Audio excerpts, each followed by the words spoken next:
Hello friends, welcome to my YouTube channel the web education. So friends, এই মুহূর্তে একটা গুরুত্বপূর্ণ বিগ ব্রেকিং নিউজ, সেটা হচ্ছে পঞ্চায়েতের নিয়োগ প্রক্রিয়া অবশেষে শুরু হতে চলেছে।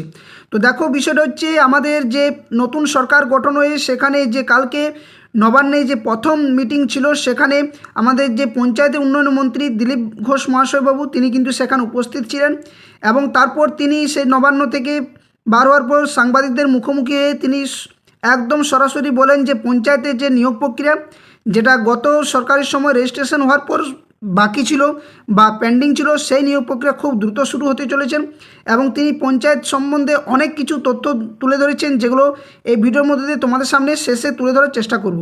তো সকলে ভিডিওটি শেষ পর্যন্ত দেখবে।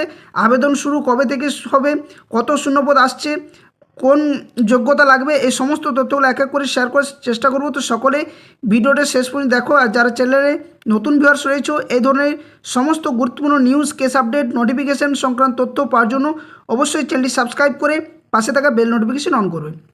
তো দেখো, সম্প্রতি আমাদের রাজ্য সরকারের যে পালাবদল সেটা কিন্তু ঘটেছে এবং নতুন যে সরকার, সেই সরকার আসার পর ওনাদের প্রতিশ্রুতি মোতাবেক সমস্ত কাজগুলো এক এক করে ওনারা করতে এরপর পথে নামছেন। তো যার মধ্যে একটা গুরুত্বপূর্ণ হচ্ছে পঞ্চায়েত নিয়োগ প্রক্রিয়া, যেটা গত এক দশকেরও বেশি সময় ধরে পঞ্চায়েতগুলোতে, যেখানে কোনো সেরকম স্থায়ী সরকারি কর্মচারী নেই, সেখানে শুধুমাত্র বিভিন্ন 3-4টা দপ্তর মিলে একজন কর্মচারী যে কাজগুলো করে চলেছেন, তার থেকে স্বস্তি দিতে এরপর খুব শীঘ্রই কিন্তু এই যে পঞ্চায়েতের নিয়োগ, সেই নিয়োগ প্রক্রিয়া শুরু হবে এবং আবেদন প্রক্রিয়া কবে শুরু হবে, কত শূন্যপদ আসবে, সেই নিয়ে তিনি সাংবাদিকদের মুখোমুখি অনেক কিছু তথ্য জানিয়েছেন।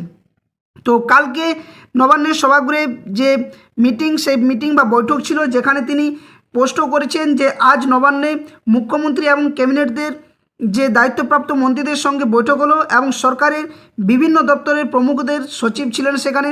আগামী দিনে কিভাবে কাজ এগিয়ে নিয়ে যাব, কী পরিকল্পনা রয়েছে, সমস্ত বিষয়ে সম্যক আলোচনা হয়েছে এবং এই যে এই মিটিংয়ের পর পরবর্তী যে নবান্নের যে বৈঠক হতে চলেছে, সেটা কিন্তু আগামী 18 তারিখ অর্থাৎ পরের সোমবার কিন্তু হতে চলেছে এবং সেখান থেকে যে তথ্য উঠে আসছে যে খুব দ্রুত এই যে পঞ্চায়েতের নিয়োগ প্রক্রিয়া বা রিক্রুটমেন্ট যেটা আটকে ছিল রেজিস্ট্রেশন হওয়ার পর, তারই ফর্ম ফিল আপ কিন্তু খুব দ্রুত শুরু হবে এবং যে শূন্যপদ সেটাও কিন্তু খুব বেশি আসতে চলেছে।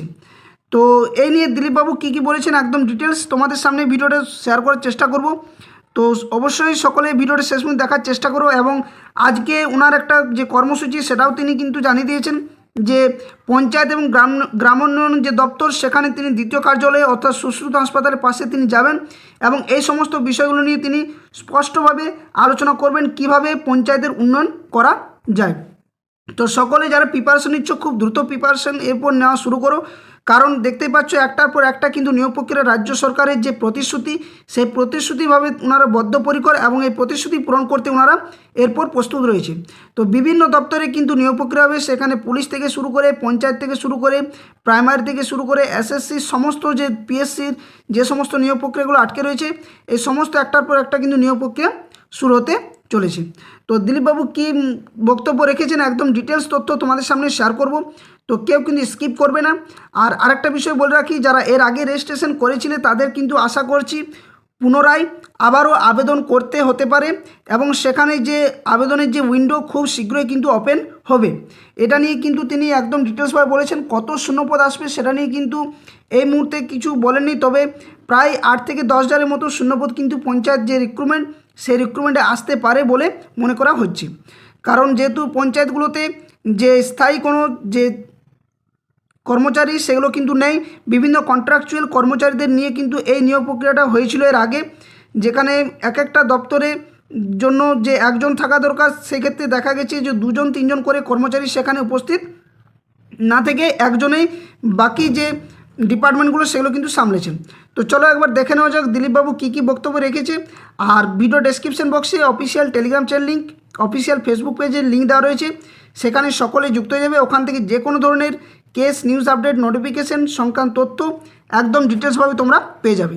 তো দিলীপবাবুর বক্তব্যটা একবার শুনে নেওয়া যাক কী তিনি বলেছেন। দাদা, পঞ্চায়েত দপ্তরে আমি এলাম, সরকারের মধ্যে সবচেয়ে বড় দপ্তর, যেখানে সবচেয়ে বেশি লোক কাজ করে, সবচেয়ে বেশি সম্ভাবনা আছে।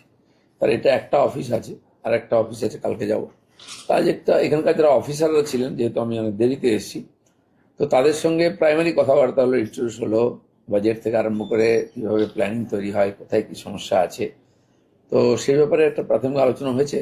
কাল বাকিটা ওই অফিসে গিয়ে আলোচনা করব।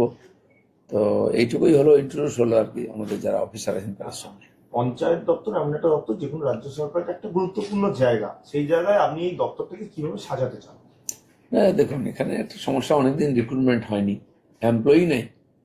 এমন পঞ্চায়েতে যেখানে কোনো অফিসার নেই কাজ করবে, প্ল্যানিং করার লোক নেই, এক্সিকিউশনের লোক নাই, তারপরে তো ফান্ডের প্রবলেম আছে।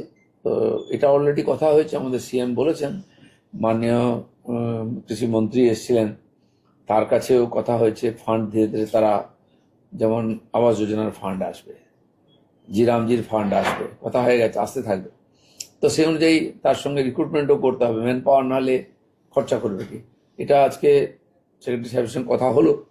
তো সেই অনুযায়ী আগামী ক্যাবিনেট মিটিংয়ে যখন বিষয় উঠবে, আমি বিষয়টা রাখবো যে তাড়াতাড়ি ম্যান পাওয়ার চাই, লোক চাই, টাকা চাই, নাহলে কাজই হবে না। পঞ্চায়েত না চলে গ্রামের বিকাশ হবেই না। তো সেটা আমি আজকে বোঝার চেষ্টা করলাম, খানিকটা আবার একটু বসতে হবে, সময় লাগবে একটু, কিন্তু আমরা তাড়াতাড়ি এই ব্যাপারে কাজ শুরু করবো। গাফিলতি তো পুরোটাই আছে, ম্যান পাওয়ার রিক্রুটমেন্টই হয়নি। তো সেখানে কিন্তু অলরেডি কিছু 6,500 মতো এমপ্লয়মেন্টের জন্য পাশ হয়ে আছে, কিন্তু তার জন্য ফান্ডও চাই। এটা প্রসেসিং আছে, আমার মনে হয় তাড়াতাড়ি ওটাও হয়ে যাবে। যারা আপনার দপ্তরে কাজ করেছেন, এখনো করবেন, তাদের কিভাবে উদ্বুদ্ধ করলেন এবং কি বলবেন? হ্যাঁ, প্রথমত ওনাদের কথা আমি শুনলাম যে কিভাবে কাজ চলছে, সমস্যা কোথায় আছে, কি কি হওয়া উচিত। তো সেইগুলো নিয়ে আমি ক্যাবিনেট মিটিংয়ে আমাদের সিএম এর সঙ্গে কথা বলবো, কেন্দ্রের সঙ্গেও কথা বলবো। আর তারপরে ধীরে ধীরে আমি নিজেও ফিল্ডে যাব, জেলায় যাব, অফিসারদের সঙ্গে কথা বলবো, ওখানে ফলো আপ, মনিটরিং কি হচ্ছে না হচ্ছে এটাও দেখতে হবে। দপ্তরে বসে দেখবেন না, ফিল্ডে গিয়ে দপ্তরে বসার আমার তো অভ্যাস নেই, দপ্তর চালানো। আমি তো প্র্যাকটিক্যাল দেখেছি আগে, এখন থিওরিটিক্যাল দেখছি এখানে এসে। পঞ্চায়েতে কি হয় সে আপনারাও জানেন, দেখান, অনেক রকম ড্রামা হয়, সেসব কেন হয়, সেটা বন্ধ কি করে করা যায়, তার রাস্তা বার করতে হবে। সেই ফান্ড এসে পড়ে আছে, এটা ইউজ করার লোক নেই, ছবি কেন, ছবি তো হয়ে গেছে, ছবি লাগবে না, ছবিটা বসে তো বল।